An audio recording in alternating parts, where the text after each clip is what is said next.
जय श्री श्याम नर्मदे हर। जय जगदानंदी माँ जय आनंद कंदी। आदिशक्ति परमेश्वरी माँ नर्मदा के श्री चरणों में मेरा कोटि कोटि प्रणाम।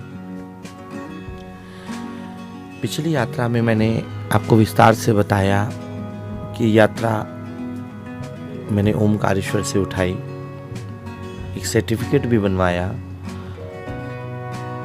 उसके उपरांत संकल्प लेके मुंडन संस्कार करके यात्रा प्रारंभ करी। यात्रा किसी भी घाट से उठा सकते हैं अपन, ऐसा कोई हमारी पाबंदी नहीं है कि हम ओमकारेश्वर अमरकंटक, लेकिन इस स्थान से यात्रा उठाना अधिक महत्व बताया जाता है। तो यात्रा है। हम नर्मदा मैया के साथ भगवान शिव घाट घाट पर विराजमान है। घाट घाट पर भोलेनाथ, वहाँ पर जहाँ नर्मदा मैया के साथ में भगवान शिव विराजमान है, ठीक उसी स्थान पर माँ नर्मदा जी का पावन तीर्थ है। तो किसी भी घाट से अपन यात्रा को शुभारंभ कर सकते हैं, परंतु यात्रा का जो पड़ाव है उसी घाट पर अंतिम में यात्रा को विराम देना होता है। उसके बाद ओमकारेश्वर आप शिव पे जल चढ़ाकर यात्रा को पूर्ण कर सकते हैं। यात्रा के कुछ नियम भी हैं जो मैंने पहली वीडियो लंबी ना हो इस कारण से उस वीडियो में नहीं बताया था। जैसे कि सर्वप्रथम अपन को केश नहीं कटवाने, मुंडन संस्कार के बाद में बिल्कुल भी अपने बालों को नहीं कटवाना है, केशों का मर्दन नहीं करना है, अपने नाखूनों को नहीं काटना है, साबुन लगा के नर्मदा जी में स्नान नहीं करना। नर्मदा जी को दूषित होने से, हमारे किए हुए किसी भी कर्म से नर्मदा जी दूषित हो, ऐसे किसी भी कर्म को नर्मदा जी के तट पर नहीं करना है। ये सबसे सुंदर बात। माँ नर्मदा जी जब हम परिक्रमा पे चलेंगे तो सीधे हाथ पर माँ नर्मदा जी है, इसका हमें हमेशा ध्यान रखना है। नर्मदा जी को कभी पार नहीं करना है। किन्हीं कारणवश नर्मदा जी से लगी हुई कुछ उपनदी हैं, उनको अगर पार करना है तो यथासंभव कोशिश करनी है कि मां नर्मदा से क्षमा मांगकर उनको पार किया जाए। संकल्प साधु संत ब्राह्मण, वहाँ के ब्राह्मण वासियों से, जिस भी व्यक्ति से आप कराते हैं, व्यक्ति विशेष से कराते हैं, उसको यथाशक्ति दान दें। कन्या पूजन करना है आप तो कन्या पूजन अवश्य करें, क्योंकि मां नर्मदा जी भगवान शिव की पुत्री हुए, भगवान शिव के पसीने से उत्पन्न हुई है मां नर्मदा। तो मां नर्मदा कहते हैं कि कन्या पूजन करना आवश्यक होता है। कढ़ाई करें, कढ़ाई नहीं कर सकते तो यथासंभव अपनी श्रद्धा के अनुसार कन्याओं को कुछ द्रव्य दक्षिणा और यथाशक्ति कुछ भोग प्रसादी अवश्य प्रदान करें। यात्रा प्रारंभ हो गई। पिछली यात्रा के बाद में अपन आज मैंने आपको बताया था संत नानक दास आश्रम में से यात्रा प्रारंभ करी। सुबह मंगला में ही 5 बजे करीब उठा, अंधेरा हो रहा था। अंधेरे में उठकर वहाँ पे निवृत्त होने का साधन बड़ा अच्छा था। निवृत्त हुआ और नर्मदा जी में स्नान करके, अंधेरे में ही नर्मदा जी में स्नान करा। स्नान करके और बाबा का पूजन किया। जय श्री श्याम हरे बाबा, जय श्री श्याम हरे, और खाटू धाम विराजत अनुपम रूप धरे, ओम जय श्री श्याम हरे। माँ जगदम्बा की आरती करी। जय जगदानंदी माँ जय आनंद कंदी। काफी दिन हो जाते ना तो आरती भी थोड़ा याद हो गई थी। उसके उपरांत अपन आगे बढ़ने के लिए निकले। सुबह 7 बजे के आसपास मैं रास्ते के लिए निकल गया। जब निकला संत नानक दास आश्रम में व्यवस्था थी, अच्छी थी। नर्मदा जी के किनारे चलते चलते बड़ा ही आनंद की अनुभूति हो रही थी। श्री हरिवंश लाडली दादी गुरु जी महाराज की जय, वल्लभ प्राण प्यारे की जय हो, श्री कृष्ण कन्हैया लाल की जय। देखो मैं आपको दिखाना चाहूंगा, एक तरफ तो नर्मदा जी का सुंदर पाठ, नर्मदा मैया की जय, हर नर्मदे नर्मदे हर, और ये दूसरी तरफ जंगल झाड़ी। इतना रमणीय दृश्य है।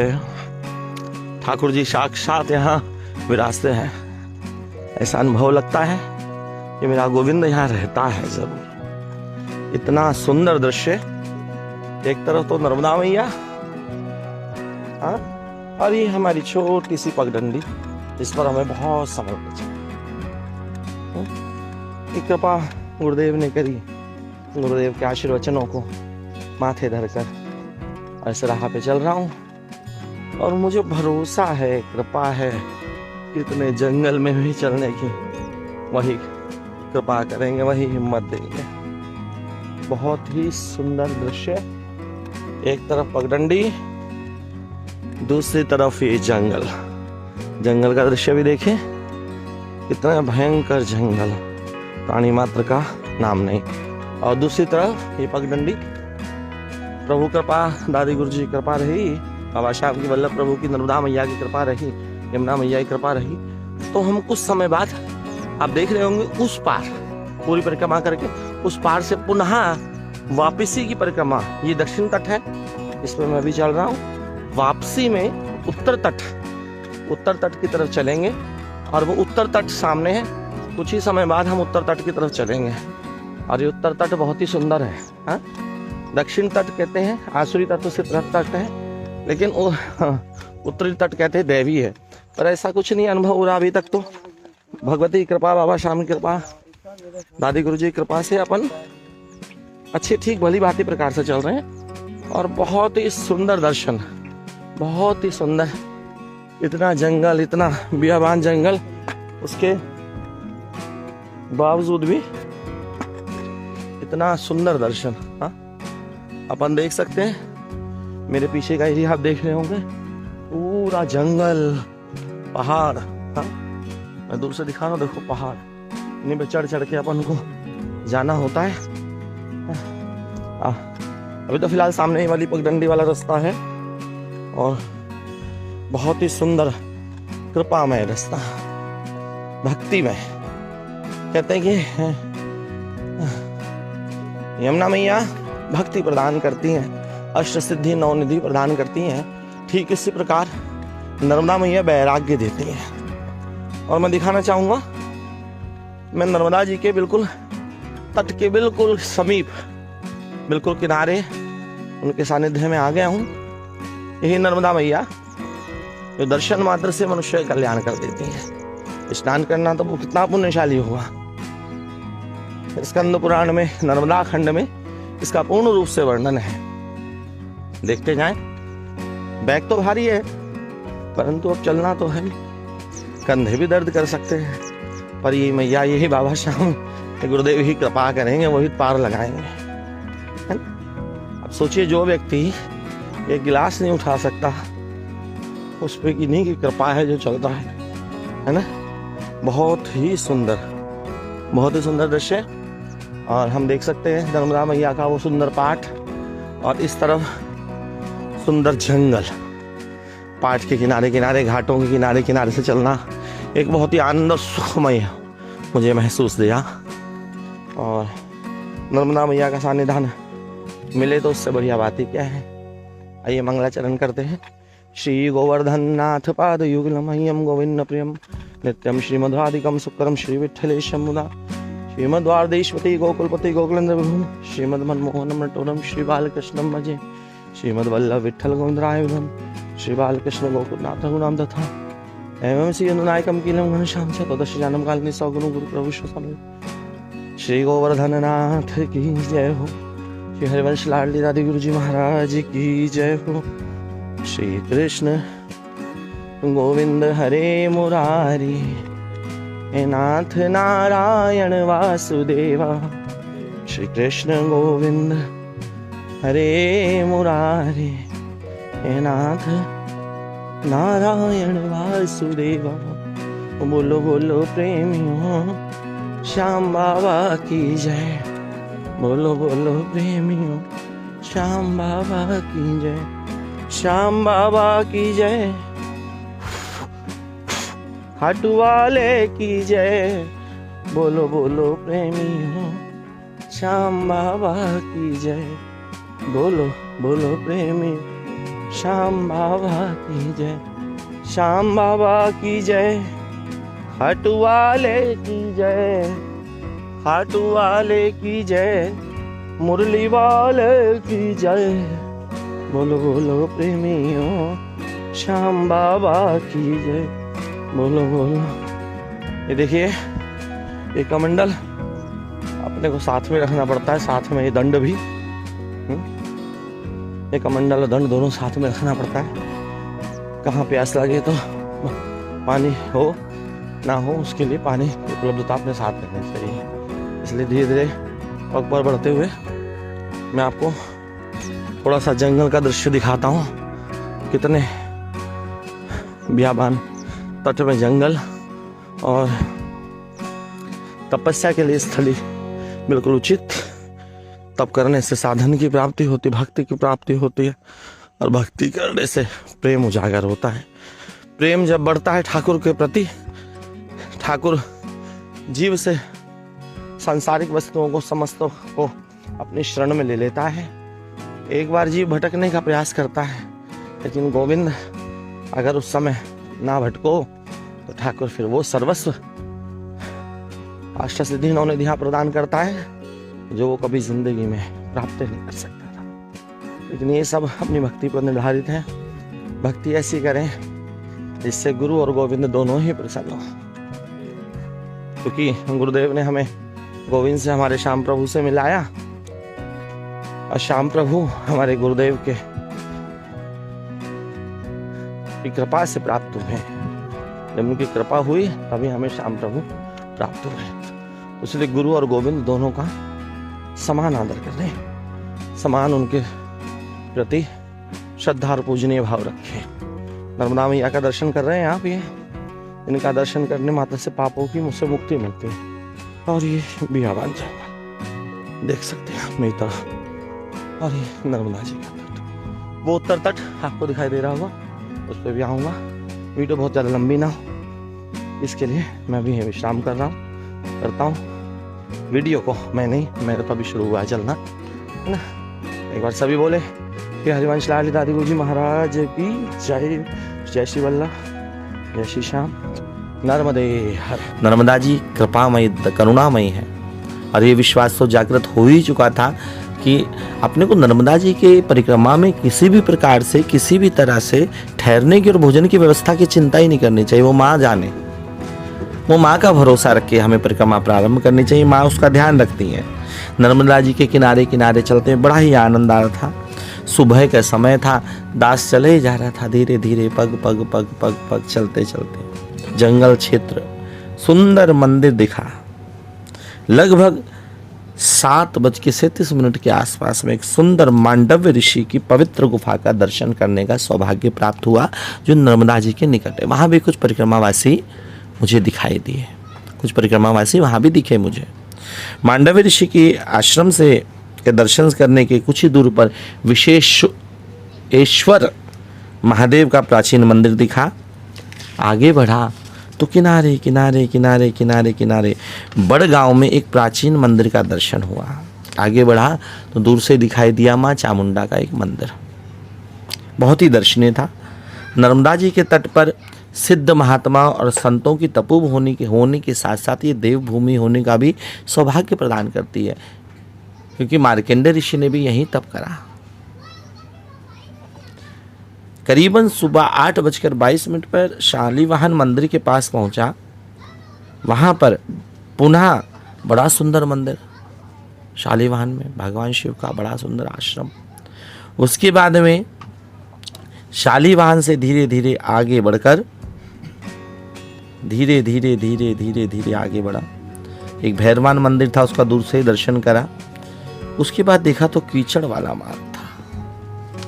मन में शंका हुई, इस मार्ग में कैसे चला जाए। मैंने कभी ऐसा मार्ग देखा भी नहीं था, कैसे चला जाए इस मार्ग में। परंतु पार तो करना ही था, मां नर्मदा का आसरा लेकर, और उस मार्ग पे चला। आगे चलने पर एक मंदिर के दर्शन हुए, जो गांव था बोथू नाम का स्थान था, पक्का रोड था।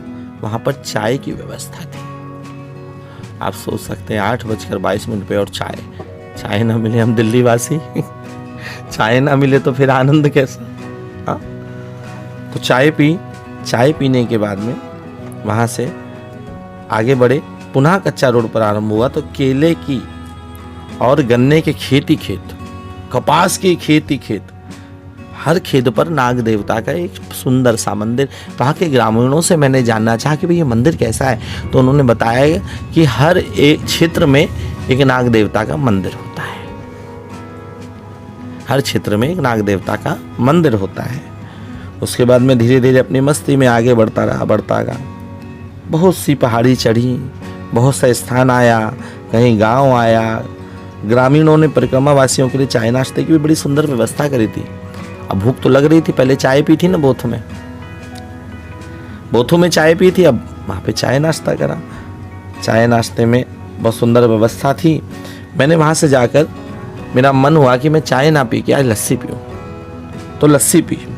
गांव था ढालखेड़ा, ऊंचे पहाड़ था, और पहाड़ पे चढ़ने के बाद वहाँ मैंने चाय की जगह लस्सी पी और एक पार्लेजी बिस्कुट का पैकेट जो है मंगल भोग में प्रसाद में पाया। मां नर्मदा जी भी कभी किसी को भूखा नहीं रहने देती। करीबन थोड़ी दूर पे चलने पर बल गांव आया। वहां नर्मदा तट पर एक मोमनी बाबा आश्रम में भोजन के समय से थोड़ी देर पहले पहुंचे। वहां जाकर बैठा तो नींद की एक झपकी आ गई। रात्रि में देर तक डायरी लिखता था ना, तो हो सकता है नींद की झपकी आ गई। सब सो जाते थे। फिर नित्य क्रिया आदि जो मेरा नियम था पूजन का, वो भी विस्तार हुआ करता था। उसके बाद वहां पे झपकी आई। उसके बाद जैसे झपकी आई तुरंत ही भोजन के लिए घंटी सुनाई दी। तो चूल्हे से स्वादिष्ट मोटी मोटी रोटी, दाल चावल और छाछ का भोजन, स्वादिष्ट भोजन वहां तैयार मिला। उस भोजन को करके मां नर्मदा जी का नाम लेके धूप में हिम्मत टूटने के बावजूद भी मैया का सहारा लेकर, दादी गुरुजी का सहारा लेके आगे बढ़ने लगा। अकबरपुर से आगे नवनिर्मित फार्म हाउस जो कि जंगल के बीच में था, वहां पे एक चाय पी। वहां पे बड़ी सुंदर वो लोग बोले कि भोजन की व्यवस्था आप रुकी है, और भाई हम तो भोजन कर आए हैं। खलगांव आया, खलघाट आया, जो मुंबई रोड के निकट ही है। मुंबई रोड, वहां आश्रम थे। ग्रामीणों ने रुकने की अनुरोध किया, परंतु अभी तो करीबन 3:20 ही हुए थे, जिस कारणवश मैंने कहा आगे चलना ही उचित है। आगे चलने के लिए जैसे मैं बढ़ा, लगभग थोड़ी दूर पर देखा तो बीहड़ जंगल। मैंने सोचा शायद अगर वहीं रुक जाते तो ज्यादा अच्छा था। ये तो जंगल भी खत्म होने का नाम नहीं ले रहा है। अब दिल्ली वासियों ने कहाँ जंगल देखा? हम तो जंगल देखने के लिए भी बड़े बड़े शिखरों पे, बड़े बड़े पहाड़ों पे गाड़ियां लेके जाते थे। यहाँ तो जंगल ही खत्म होने का नाम नहीं ले रहा है। अब जंगल में बढ़ते बढ़ते बढ़ते बढ़ते, है ना, उसके बाद मां नर्मदा की कृपा, बाबा श्याम के सुंदर आशीर्वाद से आज कदम तो कह रहे हैं कि रुक जा, लेकिन जंगल कह रहा है आगे बढ़ता जा। कदम कह रहे रुक जा, जंगल कह रहे आगे बढ़ता जा। उस बीहड़ 4-5 किलोमीटर 10 किलोमीटर के आसपास चलने के बाद थोड़ी सी, बहुत ही बीहड़ वो क्षेत्र था। मेरे को आज याद आता है, थोड़ा रोंगटे से खड़े होते हैं। मैंने ऐसा क्षेत्र नहीं देखा, कोई जीव नहीं। जब और आगे चला तो चीचली नामक गांव दिखाई दिया कि चीचली आएगा। किसी से पूछा चीचली कितना दूर है? बोला थोड़ी दूर है। नर्मदा परिक्रमा में ये बड़ा कृपा है, जिससे भी पूछो कितना दूर है वो कहे थोड़ी दूरी है। फिर आगे चलो कितनी दूर है, वो बोले थोड़ी दूर है। ये भी कृपा है मैया की, ये भी एक नया अनुभव था। अब चीचली गांव आने को तैयार नहीं, रास्ता भटक गया लगता है मेरे को। रास्ता, मुझे लगता है रास्ता भटक गया। तुरंत आंखों से आंसू बहे पड़े। ठाकुर जी, इस जंगल में आप ही रक्षक हो, मैं कैसे इस जंगल में रहूंगा? भूख प्यास की चिंता नहीं, वो तो आप जानो, लेकिन प्रभु जब दांत न थे, जब दूध दियो है, अब दांत दियो तो अन्न भी दियो, आवाज भी दियो, तेरी कृपा। जोर से हाथ उठाकर नर्मदे हर, नर्मदे हर, जैसा एक स्वामी जी ने बताया था कि कभी भी अगर रास्ता भूल जाओ, नर्मदे हर का उच्चारण करना। वहां पर थोड़ी दूर पे ही जब आवाज लगाई, आप यकीन नहीं मानेंगे, उस जंगल में कोई भी व्यक्ति नहीं था, कोई भी सुनसान जंगल। एक चरवाहा दिख गया और जोर से आवाज लगाई, नर्मदे हर, नर्मदे हर। उस चरवाहे ने वहां से आवाज सुनाई, उसने भी नर्मदे हर का उच्चारण किया। मेरी जान में जान आई। मैंने सोचा आज तो भैया काम से गए, अगर ये चरवाहे ने नहीं सुनी, कोई रास्ता ही नहीं पता चल रहा। उससे पूछा चिचिली कितना दूर है, उसने बोला थोड़ा ही दूर है। शाम छिपने को थी। अब इस प्रश्न का उत्तर थोड़ा ही दूर, थोड़ा ही दूर, थोड़ा ही दूर। कदम कह रहे हैं बेटा आप ज्यादा दूर नहीं है, चले जा। हृदय कह रहा है चले जा। कदम साथ छोड़ रहे, हृदय कह रहा है चल। किसकी मानूं? इस असमंजस में चलता रहा। शाम छिपने को थी। गंतव्य पे पहुंचने के लिए जंगल, पहाड़, बीहड़ मां की कृपा से अविरल पार होते गए। लगभग 5:15 पे चीचली नामक एक स्थान आया। वहां पर देखा मैंने कुछ बच्चे नर्मदे हर का उद्घोष कर रहे हैं। मेरे पास उनको देने के लिए कुछ भी नहीं था। टॉफी ली, टॉफी उनको बांटी। एक बालक आया, उसका नाम शायद संजय था। उसको बोला बेटा ये सब में बांटना, आप सब में बांटना प्रभु, सबको देना पूरे गांव में। उन्होंने कहा हाँ ठीक है। वो बालक दोबारा दिखाई नहीं, उसका दर्शन ही नहीं हुआ।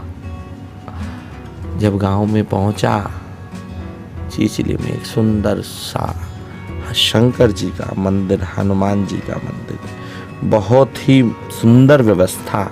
और इत्तेफाक की बात देखिए, उस जंगल के बीच में बने हुए गांव में, मैं नहीं जानता उसके लिए और रास्ते भी कहाँ से होंगे, क्योंकि मैं तो अनजान हूँ इन रास्ते पे। ना मैं आगे की जानता हूँ, ना ही मैं पीछे की जानता हूँ। ना ही मैं आगे की जानता हूँ, ना ही मैं पीछे की जानता। जंगल के भरे रास्ते के अंदर में, और बहुत ही सुंदर व्यवस्था। और इत्तेफाक वो संध्या के समय रोज संध्या फेरी, जैसे प्रभात फेरी निकलते हैं ना, संध्या फेरी, मुझे बड़ा आनंद आया। मैंने भी उनके साथ गाया, श्री कृष्ण गोविंद हरे मुरारी, हे नाथ नारायण वासुदेवा। वहाँ आश्रम बड़ा सुंदर था। उस आश्रम में मैंने एक स्थान पे कोने में अपना आसन लगा लिया, बैग रखा। बैग रखने के बाद वहाँ पर नर्मदा जी थोड़ा दूरी पे थी। स्नान के लिए जाता तो दिन छुप चुका था। फिर मैंने सोचा कि क्यों ना वहीं स्नान कर लिया जाए। वहीं पे एक हैंडपंप लगा था, वहाँ पे स्नान करा। स्नान करके वहाँ पे मुझे बम्बई के 1-2 साथी मिले, 1-2 नासिक के भी मिले। मेरी आयु जितने ही होंगे करीब। एक बड़ा सुंदर भोला सा भाई भैया भी मिला, एक जो अपनी विकट परिस्थितियों को से पार होने के लिए नर्मदा परिक्रमा किसी संत की आज्ञा से कर रहा था। उससे मेरी बात हुई। वो किसी से अधिक बात नहीं करता था, मैंने उसे नोट करा। एक बहुत सुंदर और भैया मिला। उसकी वीणी देखकर, उसकी ये चोटी जी देखकर मैंने बड़ी खुशी हुई। मेरे मन में उत्कंठा हुई कि मैं क्यों ना चोटी रख लूं, पर देखम देख तो कोई कार्य अपन नहीं कर सकते ना। फिर उनके साथ हमने भगवत चर्चा करी, नर्मदा जी के बारे में। जो उनको भक्ति रूपी ज्ञान था, वो ज्ञान को मैंने अपने अंदर अर्जित करने के लिए उनके मुख से श्रवण करा। और अपने श्याम प्रभु के बारे में उनको मैंने बताया कि हमारे खाटू में बाबा श्याम बड़े दयालु हैं। जैसे मां नर्मदा अपने भक्तों पे कृपा करती हैं, ठीक उसी प्रकार से हमारे बाबा श्याम भी अपने भक्तों के कष्टों को दूर करते हैं। इस आश्रम में बड़ी सुंदर भोजन प्रसादी थी। आज की भोजन में थी अरहर की दाल, चावल, रोटी और जलेबी। क्या आनंद! अभी तो जलेबी खा रहा हूँ, आगे आगे देखना क्या आनंद आएगा। अभी तो चिचली है ना, जलेबी मिली, आगे तो क्या मिलेगा। मैंने सोचा माँ आपकी कृपा, बाबा दादी गुरुजी आपके आशीर्वाद से परिक्रमा तो उत्तम चल रही है, परंतु जंगल बीच बीच में आ जाते हैं, मैं डर जाता हूँ। पर कोई बात नहीं, कृपा उनकी। बहुत अच्छी प्रसादी थी। प्रसादी उन्होंने एक ब्राह्मण घर में ले जाके कराई, और मेरे को तो विशेष मंदिर के पास में स्थान दिया। वहाँ पे मैंने देखा जबलपुर की 2 माता जी भी, माता राम भी 2 परिक्रमा कर रही थी। मुझे बड़ा आनंद आया। मैंने उनसे चर्चा करी कि हमारी माता जी भी MP की ही रहने वाली हैं, बैहर की। उन्होंने कहा अच्छा। मैंने कहा मैं भी जबलपुर जब जाऊंगा माता जी को जबलपुर से भैया लेके जाऊंगा। ऐसे वार्ता हो रही थी। उसके बाद में भोजन प्रसादी करी। भोजन प्रसादी में जब जलेबी देखी तो आनंद, जलेबी मिल जाए परिक्रमा में तो क्या आनंद है? आज ऐसा लगा माने टेढ़े मेढ़े रास्तों को, जो थकान थी ना टेढ़े मेढ़े रास्तों की, वो जलेबी देकर दूर कर दी। आज की यात्रा बहुत ही उत्तम रही, मन बहुत आनंदमय रहा।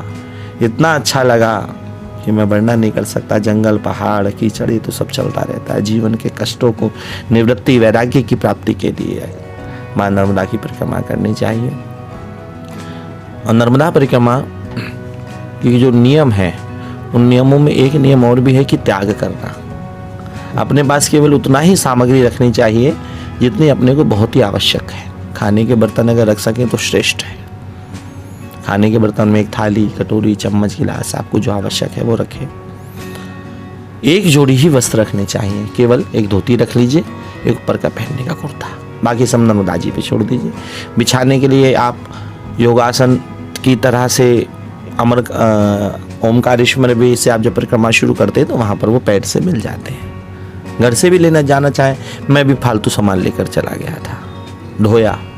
आगे की कथा में बताऊंगा कि वो कहाँ तक ढोया और कैसे कैसे आनंद की अनुभूति हुई। ये आनंद कोई छोटा मोटा आनंद नहीं है, गुरुदेव की कृपा से आनंद मिला। वो स्वप्नादेश तो उन्हीं का था ना, वरना मैं कहाँ जाने वाला था उस जंगल में। माँ नर्मदा ने कृपा करी, यहाँ तक की यात्रा तो पूर्ण करी। नर्मदे हर जय श्री श्याम।